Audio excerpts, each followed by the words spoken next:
La venta del alba sería cuando don Quijote salió de la venta. Tan alborzado estaba por ver Servado y a Caballero que el gozo le reventaba por las cinchas del caballo. No había avanzado mucho cuando le pareció que de la espesura del bosque salían unos quejidos. Gracias doy al cielo por el favor que me hace. Esas voces son sin duda de algún menesteroso que necesita mi favor y ayuda. Al poco de entrar en el bosque, vio atada una yegua a un árbol y atado en otro a un muchacho, desnudo de medio cuerpo arriba, de unos 15 años, que era el que daba las voces, porque un labrador lo estaba azotando con una correa. Don Quijote, viendo lo que pasaba, con voz airada dijo: «Descortés caballero, mal parece vengarse de quien no puede defenderse. Tomad vuestra lanza, y os haré ver que es de cobardes lo que estáis haciendo». El labrador, que vio sobre sí aquella extraña figura llena de armas, se dio por muerto, y con buenas palabras contestó: «Señor caballero, este muchacho que estoy castigando es mi criado, que me sirve cuidando una manada de ovejas. Es tan descuidado que cada día me falta una. ¿Y por qué castigo su descuido y no le pago lo que le debo? Me trata de miserable. Y Dios y mi alma saben que está mintiendo». ¿Mintiendo os atrevéis a decir delante de mí, ruin villano?, dijo don Quijote. «Por el sol que nos alumbra que estoy por pasaros de parte a parte con esta lanza. Pagadle, sin más réplica, desatadlo». El labrador, sin responder palabra, desató a su criado, al cual preguntó don Quijote cuánto le debía a su amo. Él dijo que 9 meses, a 7 reales cada mes.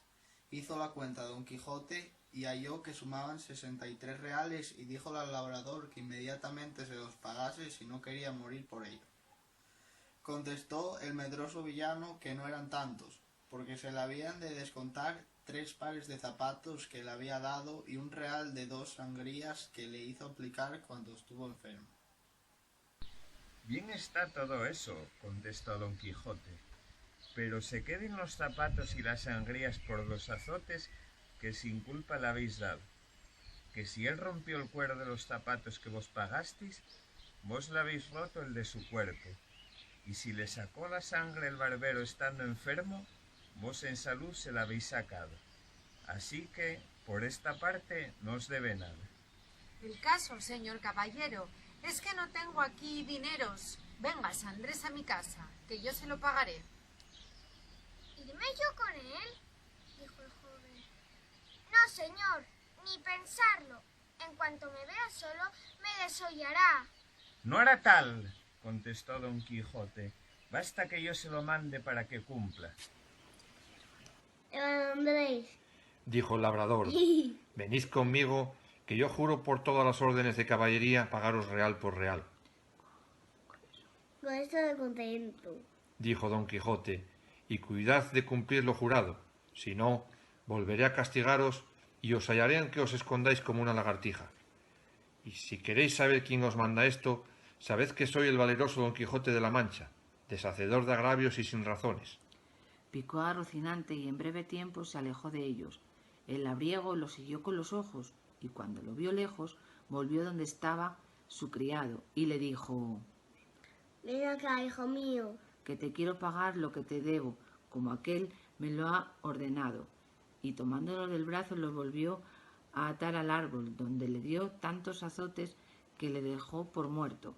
Llama ahora al deshacedor de agravios y verás cómo no deshace éste. Pero al fin lo desató y le dio permiso para que fuese a buscar a su juez, para que ejecutase la sentencia pronunciada. Andrés partió algo molido, jurando que buscaría a don Quijote y le contaría lo que había pasado. Él se partió llorando y su amo se quedó riendo. En esto llegó don Quijote ante un grupo de mercaderes que iban a comprarse. Eran 6 y venían con 4 criados a caballo y 3 mozos de mulas a pies. Apenas los divisó don Quijote, se imaginó que tendría nueva venta. Y así, con buen porte, se afirmó bien en los estribos, apretó la lanza llevó la adarga al pecho y, puesto en la mitad del camino, esperó a que llegasen. Levantó la voz y con ademán arrogante les dijo: todo el mundo se detenga si no confiesa que no hay en el mundo doncella más hermosa que la emperatriz de la Mancha, la sin par Dulcinea del Toboso. Se detuvieron los mercaderes al ver la extraña figura del que así les hablaba. Uno de ellos, que era un poco burlón, le dijo: Señor caballero, nosotros no conocemos quién sea esa buena señora. Mostradnos su retrato, aunque sea tan pequeño como un grano de trigo, que por el hilo se sacará el ovillo. Y aunque su retrato nos diga que es tuerta, por complacer a vuestra merced, diremos en su favor lo que quiera. Canalla infame, no es tuerta ni encorvada, sino más derecha que un uso de Guadarrama, pero pagaréis la blasfemia dicha contra una gran belleza. Y diciendo esto, arremetió con la lanza baja contra el burlón con tanta furia, que si en mitad del camino no tropieza y cae rocinante, mal lo hubiera pasado el atrevido mercader. Cayó el caballo y su amo solo por el campo, y queriéndose levantar, nunca pudo.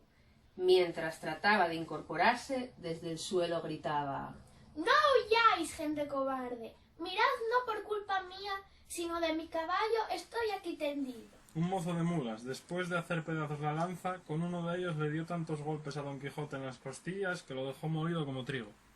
Sus amos le gritaban que lo dejase, pero como el mozo estaba ya picado, no quiso dejar el juego hasta calmar toda su cólera, y tomando los demás trozos de la lanza, los acabó de deshacer sobre el caído, que a pesar de toda aquella tempestad de palos que le caía, no cerraba la boca, amenazando al cielo y a la tierra y a aquellos perversos. Se cansó el mozo y los mercaderes siguieron su camino, teniendo algo que contar del pobre apaleado. Cuando se vio libre Don Quijote, probó de nuevo si podía levantarse, pero si no lo pudo hacer cuando estaba sano y bueno, ¿cómo lo haría molido y casi deshecho?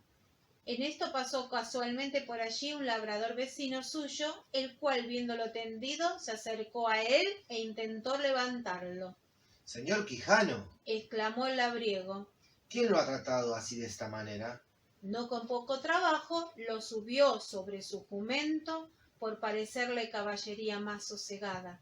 Recogió las armas hasta las astillas de la lanza y las lió sobre Rocinante, al cual tomó de la rienda y del cabestro al asno y se encaminó hacia el pueblo. Iba pensativo después de haber oído los disparates de Don Quijote.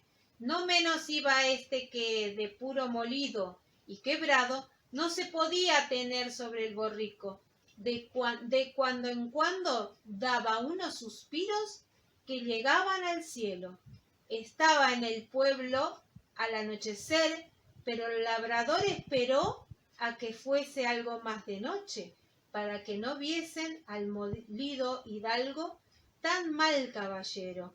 Llegada la hora conveniente, entró en el pueblo y en la casa de Don Quijote halló al cura y al barbero del lugar, que eran grandes amigos de Don Quijote. Fueron todos a abrazar a Don Quijote, pero éste dijo: quietos todos, vengo malherido por culpa de mi caballo. Llévenme a mi cama y llámense a la sabia Urganda para que me cure las heridas. Lo llevaron a la cama y buscándole las heridas no le hallaron ninguna.